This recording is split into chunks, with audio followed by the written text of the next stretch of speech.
Imagine a boy, born into the roaring dawn of the 20th century, a time when fortunes were forged in fire and oil.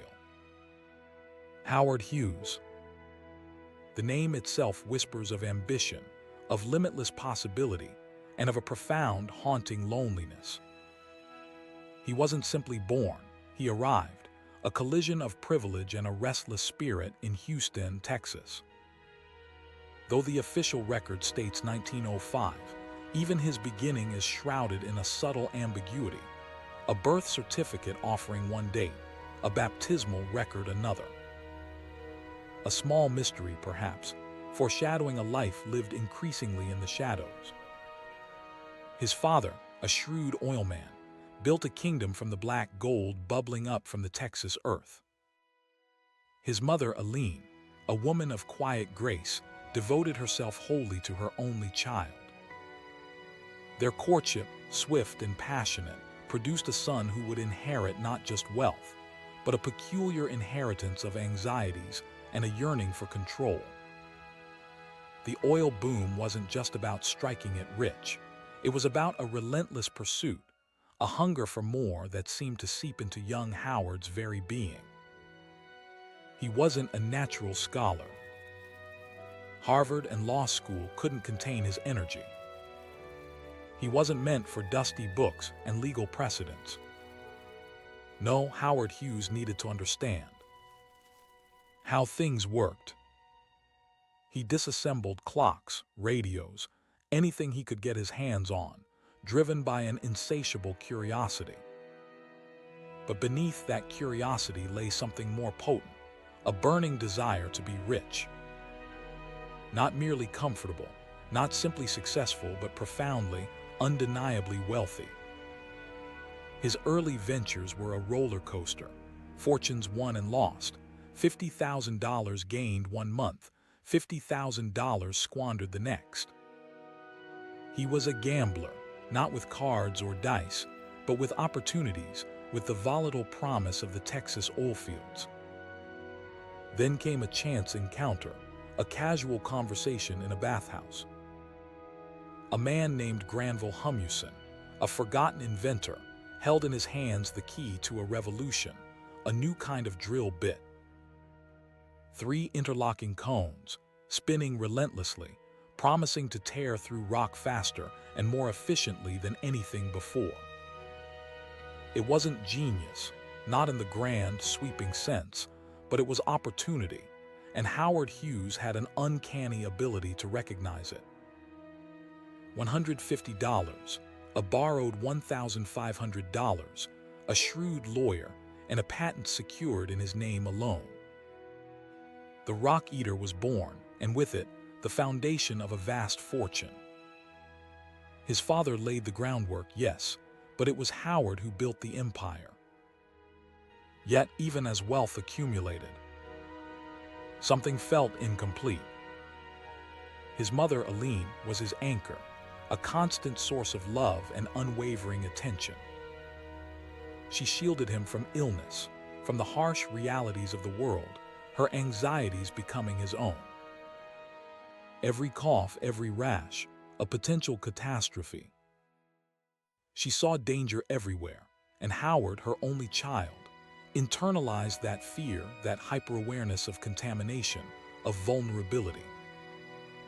This wasn't simply motherly concern. It was the seed of a lifelong obsession. School was a distraction, a necessary evil. He excelled when interested, building the first wireless radio in Houston, tinkering with engines, always making. But social connection eluded him. Dudley Sharp, his sole childhood friend, was his opposite, outgoing, charismatic, everything Howard wasn't. He admired Dudley's ease, while Dudley seemed fascinated by Howard's single-minded focus, the unwavering intensity that drove him. A poignant imbalance, a glimpse of the loneliness that would become a defining feature of his life. Boarding school in Boston offered a glimmer of hope. He found discipline, excelled in his studies, and discovered 2 passions, golf and aviation. Golf, a solitary pursuit demanding precision and control. Aviation, a breathtaking escape, a promise of freedom. That first 15-minute flight transported him, ignited a fire within. He didn't just want to fly, he wanted to conquer the skies. The move to California, following his mother's sudden and devastating death, fractured him further. Aline's loss was a void that could never be filled, a silence that echoed through his life. His father retreated inwards, unable to face the house without her. Howard, barely 18, was suddenly alone, inheriting not just a fortune but a profound sense of grief and a creeping fatalism. He abandoned college, defied his family, determined to forge his own path. He was no longer a boy shaped by his parents. He was a force of nature, driven by ambition and haunted by loss. Hollywood beckoned, a world of glamour and illusion. He poured his fortune into filmmaking, not for art but for control. He wanted to shape the narrative, to dictate the vision. His early films were uneven, marred by his obsession with detail and his tendency to micromanage. Hell's Angels, a lavish aerial epic, nearly bankrupted him and claimed lives during its production. Yet he persevered, driven by an unrelenting need to prove himself, to push the boundaries of what was possible. The crashes, the injuries, they didn't deter him, they fueled his obsession. He was a man possessed, chasing a dream that was as exhilarating as it was dangerous. Relationships flickered and died. Ella Rice, his first wife, found herself isolated, neglected, a silent observer in a life that wasn't shared. A parade of beautiful women followed, actresses, socialites, each captivated by his wealth and power, yet ultimately left wanting. He craved adoration, but couldn't offer genuine connection. He controlled, he possessed, but he remained fundamentally alone. He offered glamour, but demanded absolute obedience. The pattern repeated itself, a lonely cycle of attraction and abandonment. The 1930s saw him turn his attention to aviation, building the Hughes Aircraft Company. He wasn't a brilliant engineer, but he was a relentless innovator, demanding perfection, pushing his team to achieve the impossible. The H-1 Racer, a sleek silver marvel, broke speed records, cementing his reputation as a daring pioneer.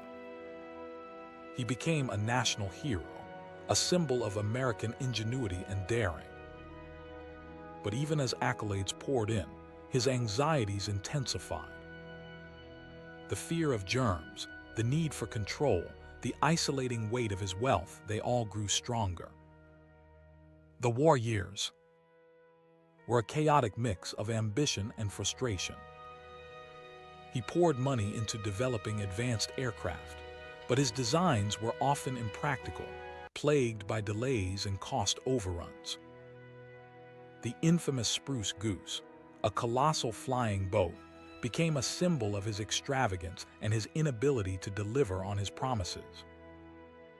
Yet even in failure, he remained undeterred, driven by an unwavering belief in his own vision. The post-war years brought legal battles, accusations of monopoly, and a descent into ever-increasing seclusion.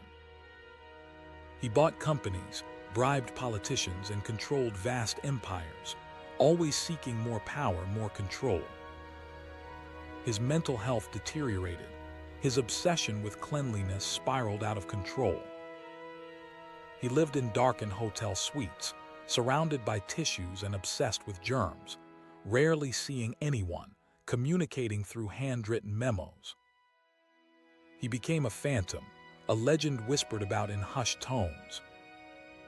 Did he truly die in 1976, as the official story claims? Or did he orchestrate his own disappearance, adopting a new identity, escaping the pressures of his life? the mystery persists, adding another layer to the enigma that was Howard Hughes.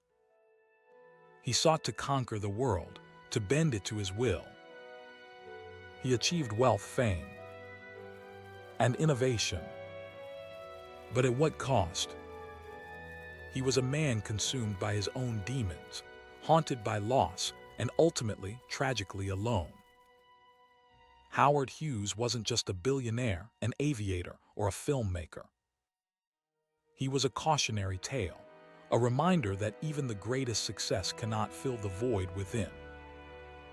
He chased dreams with relentless intensity, but he never truly found peace. His life was a testament to the seductive power of ambition and the devastating consequences of unchecked obsession.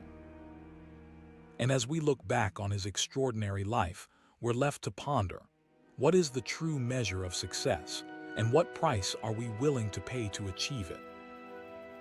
What legacy does he leave, beyond the wealth and the inventions? A legacy of innovation, yes, but also a legacy of isolation, of anxiety, and of a profound, unyielding loneliness. What do you think? Share your thoughts in the comments below. Thank you for watching.